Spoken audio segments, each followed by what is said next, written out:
دینا مسئله مشق‌های روانی تازه تاجیکی را گفتیم و با یادآور میشیم که خیلی که مشق‌های تنگی هستن تاجیک‌ها گوشتینگیری دارن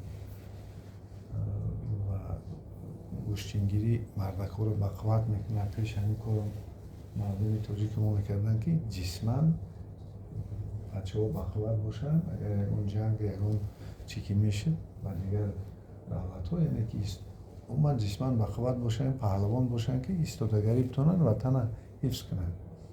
در برابر این خلق‌های دیگر مشق‌های با روانی داشتن، یعنی که دو نمودی شکست‌خوری است. شکست‌خوری فیزیکی جسماً شکست می‌خوره آدم و شکست‌خوری پسیکولوژی. ما امروز دیدیم که چه هجوم‌های گوناگون هم واسطه اینفورماسیون چیزات هر گونه واسطه که همین روان مردم را ناراحت کنن.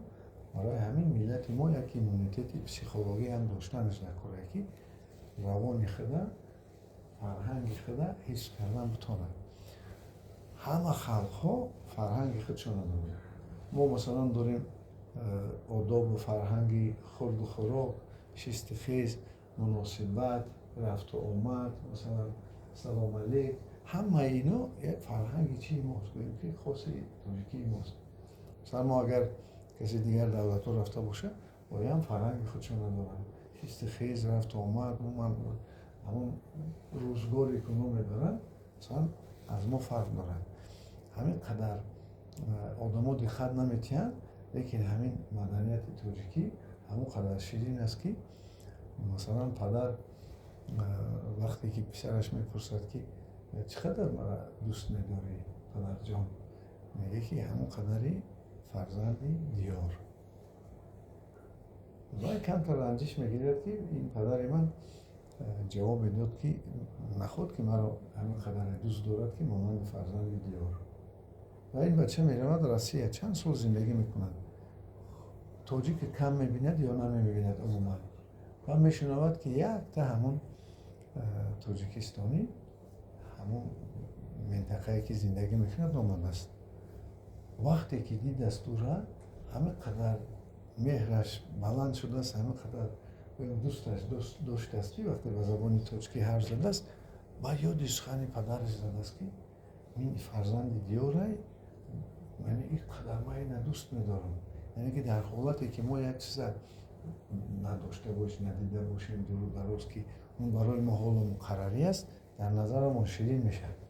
در همین فرهنگ تاجیکانه که امروز ما و شما داریم، شست خیز داریم، رفت و آمد داریم، مناسبت داریم، مثلا اندیشرانی و نقطه نظر مثلا به اطراف و به دنیای خود داریم، سر کرده از همون گهواره خانه تا دریچه و تا سلام علیک تا قبول مهمان تا مثلا مناسبت برای این همش فرهنگ ماه. در یک شخص فرهنگ روانه فعالیت معنی است. مثلا خواببینی تاجیکا از خواببینی مردم دیگر ملت رو فرق میکنه.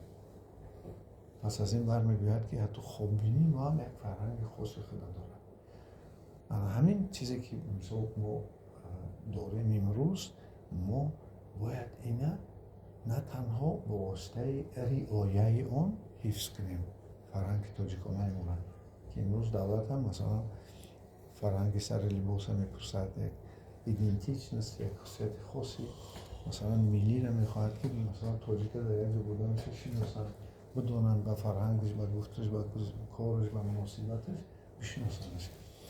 برای که ما خلق کهنیم و از دورهای آمدیم که هنوز بسیار خلق‌های امروزه نبودن و اکنون برای بقوت کردن همین فرهنگ ملی خود ما باید مشق‌ها کنیم. مانند که ما جسماً هم بقوت باشیم ولی وقتی مشق میکنیم با بقوت‌تر میشیم. همین طور اگر ما همین فرهنگ خودمون با مشق‌های روانی بقوت کنیم باز بقوت‌تر میشه، باز تاجیکیت ما سخت‌تر و خوبتر و نختر میشه. نه بر ضرر کسی. ملت ما بقوت شود بر ضرر کسی نیست. ملت ما وقتی بقوت میشه با دنیا شخصیت‌های میتیه که بشریت راحت میکنن. بشریت حضور جان میکند از بدن سینا، از بدن ابوبکر الرازی، از بدن عمر خیام، از بدن فردوسی، از بدن احمد دانش و ها کسان شخصیت های بزرگی که ما به دنیا دادیم و اونا دنیا را عوض کردن.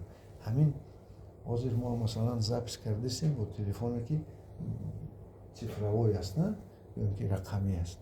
و شما میدونید که الگوریتمی که همین عقل صنعی کار میکنه امروز از الخوارزمی است، از فرزندی نیابان ما و شما هست که همون وقتش در کار کرد. امروز تمام تکنولوژیا و همون کار میکند الگوریتم گفتن.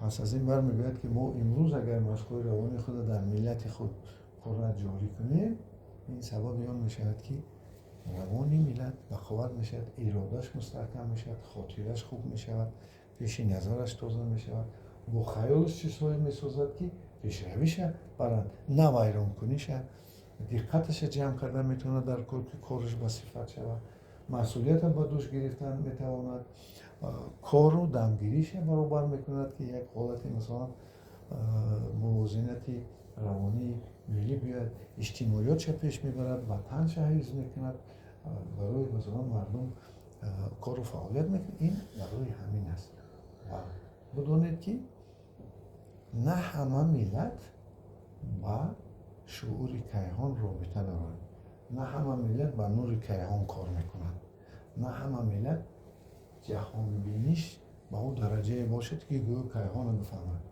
اگر بفهمند یک دسته عالیمش میده که ملت ما صاحب قلم بود، صاحب کتاب بود، چیزی داشت که با دیگران ما داده و آموزانده و تا حال ملت تاجیک معلم بشریت میگن. چرا که از شهرداری سر کرده تا زراعتکاری و تا دولتداری و تا همه چیزی که گوید ملت ما کرد و جهانیان استفاده بردن. ما خرسندیم از این که ویرانکار نیستیم، ملتی هستیم که آمادکار و بر دنیا ما همه چیزا رو میدیم. اکنون ما 4 قسمی مشق‌های روانی تاجیکی را گفتیم که کار کرده ایم و آنها رو در ویدیوهای پیشینمون هستن، البته در شبکه‌های اجتماعی. و امروز پنجمش است، قسمی پنجمش است که این رابطه و انرژی کیهان است. وقتی که 4 قسم درست اجرا کردید، همین کیهان صاحبش شعور کیهان خوش می‌آید. انسان وقتی که بدنش نرم شد، وقتی قوه جاذبه زمین حس کرد، قوه الکترومگنیتی آفتاب حس کرد، نفسش درست کرد، پیش نظرش تازه کرد، فکرهاش مثلا من کرد، اتوماتیکی آن چیزی که میخواهد و کیهان میپرتد به شعور کیهان، آن تصویر، obraz، خیال و آرزویی که ما دیگه گفتیم که یک لایحه است و همون از دلش میگذراند، از بدن آدم جاری میشود نور، انرژی کیهان. کسلی چیست؟ کسلی وقتی آدم کسل میشود که شدت بدن پیدا میشود، یا قسما در یک جا یا که در عموم. وقتی که انرژی کیهان، قوه‌های جاذبه های کیهانی ای بدن نگذشتن، آدم بیمار میشه. یعنی چینی ها میگن سوزن میزنیم میکشویم میشه، هندوها میگن با واسطه مشق‌های روانی ما چکره‌ها رو میکشویم. چکره‌هایی که ما میگیم رخ نام دارن و اگر در هندوها 7 تا باشد، در ما 8 تا است. یک تا دیگه در سرش این است که مهر، یعنی که روح مهر. ملت ما میدونید که بسیار دلسوزه، ملت ما دلسوزه. خیلی وقتا خیلی شاید کسایی پیدا شده باشن که دلشون سنگه، لیکن ملت ما در عموم ملت دلسوزه، ملت مهربانه نسبت دیگر خلق‌ها. اما حیران میشن در مهمانداری ما و شما وقتی که از خارجه میبینن که میگن میتونی در تاجیکستان یک توریست میگه تو اگر ماها زندگی کنی به پول غذا بتیم، در یکون دولت دنیا نیست.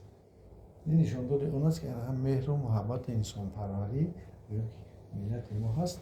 برای همین وقتی که شدت گرفته شد، از بدن آدم اتوماتیکی نور میگذرد. این مانند اون است که شما فقط نفس هم برارید، اتوماتیکی نفس میداره. برای چی؟ برای جای خارجی را پر میکنه. وقتی آدم گشاده کشید، گردش نور از بدنش آسان میشود.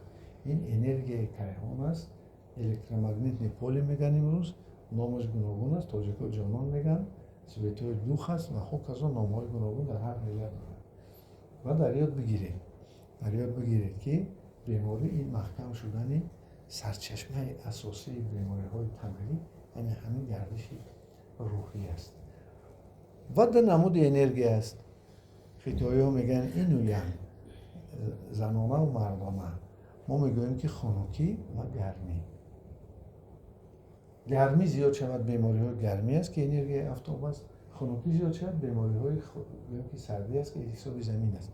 همین دو قوه در بدن ما برابر شد، بسیار بیماری های گرمی سردی از بین میرود. برای این منفعت زیاد میارد و سلامتی ملت ما. و البته امروز شکرانه میکنیم که تا اون که هنوز وضع کارها نشده است، امروز شکرانه میکنیم که استقلالیت داریم و ما میتونیم که انکشاف که علم تاجیکی خود و اون پسانتر همین علم مشقای روانی تاجیکی ما و شما خدا کند و دولتمان اینجا امن آباد باشه، ما جهانیش کنیم. چرا ما مرکزهای مشقای روانی تاجیکی را در مسکو، در نیویورک، در دهلی، در پکین، در توکیو، در اسلو و دیگر دولت‌های همسایه نگشاییم. این اون وقت می شود که شما این در زندگی خود یک مشقی کنید که عادی و راست که شما را یکان مشکلی دیگر نبیارد، چی در مرشدکی، چی در مهمانی، چی در مثلا سمالیاتی رفتستی، چی در جای کورتی 15 دقیقه خود صرف کن، بدنت نرم کن، نور از بدنت گذران، فکرات درست کن، احساسات منفی برطرف کن و زندگی تا پیش ببر و خیلی آدمیزاد بیماری نمیشود. امروز شکر که ما سیستم خوبی تندرستی داریم، همه نمود دارو هست، همه نمود خدمت رسانی هست. این هم شکر که ما سری وقت کمک میگیریم. برای همین کوشش کنید که مشق‌های روانی را تکرار کنید و روان خود را بقوت کنید، روح خود را تازه کنید، بدن خودتان را به صحتی وادار سازید. سلامت باشید.